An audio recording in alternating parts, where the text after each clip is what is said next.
ಮೂವಿನಲ್ಲಿ ದುನಿಯಾ ವಿಜಯ್ದು ಮತ್ತೆ ರಚಿತಾ ರಾಮನ್ ಮಾಡಿರೋದು ಆ್ಯಕ್ಟಿಂಗ್ ತುಂಬ ಚೆನ್ನಾಗಿದೆ.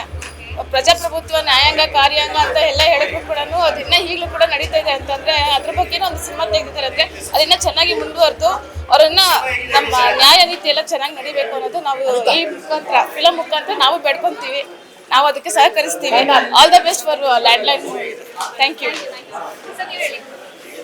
ಕಾನೂನು ಪ್ರಕಾರವಾಗಿ ಏನೇನು ಮಾಡಬೇಕು ಒಂದು ರೈತರ ಕಡೆಯಿಂದ ಇರೋದು ಪ್ರತಿಯೊಂದು ನೀಟಾಗಿ ಎಕ್ಸ್ಪ್ಲೇಷನ್ ಮಾಡಿದ್ದಾರೆ. ಅದು ನಮ್ಗೆ ತುಂಬ ಇಷ್ಟ ಆಯಿತು. ಒಂದೊಂದು ಸಬ್ಜೆಕ್ಟ್ಸು ಚೆನ್ನಾಗಿ ಮಾಡಿದ್ದಾರೆ. ರಚಿತಾ ರಾಮ ಮತ್ತು ನಮ್ಮ ದುನಿಯಾ ವಿಜಯ್ ಚೆನ್ನಾಗಿ ಮಾಡಿದ್ದಾರೆ. ಇಷ್ಟೇ, ತುಂಬ ಚೆನ್ನಾಗಿದೆ ಫಿಲಮು. ಎಲ್ಲ ನೋಡಬೇಕಾಗಿರೋದೆ.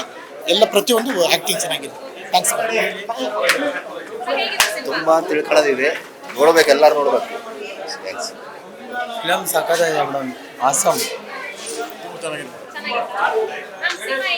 ಚೆನ್ನಾಗಿದೆ ಎಲ್ಲ ಚೆನ್ನಾಗಿದೆ. ಉಮಾಶಿ ಅವರು ತುಂಬ ಚೆನ್ನಾಗಿ ಮಾಡಿದ್ದಾರೆ. ದುನಿಯಾ ವಿಜಯ್, ರಚಿತಾ ರಾಮ್ ಎಲ್ಲರೂ ಚೆನ್ನಾಗಿ ಮಾಡಿದ್ದಾರೆ. ಚೆನ್ನಾಗಿದೆ, ಎಲ್ಲರೂ ಚೆನ್ನಾಗಿ ಮಾಡಿದ್ದಾರೆ.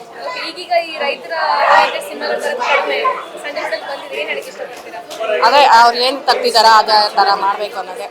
ಎಲ್ಲರೂ ಸಮಾನವಾಗಿರ್ಬೇಕು. ಚೆನ್ನಾಗಿತ್ತು. ಎಲ್ಲ ಹಳೆ ಸ್ಟೋರಿ ಚೆನ್ನಾಗಿತ್ತು. ಎಲ್ಲ ಇಷ್ಟ ಆಯ್ತು, ಚೆನ್ನಾಗಿತ್ತು. ಇದೆ, ಅದನ್ನ ಅಡಗಿಸ್ಬೇಕು, ಅದಕ್ಕೆ ಚೆನ್ನಾಗಿ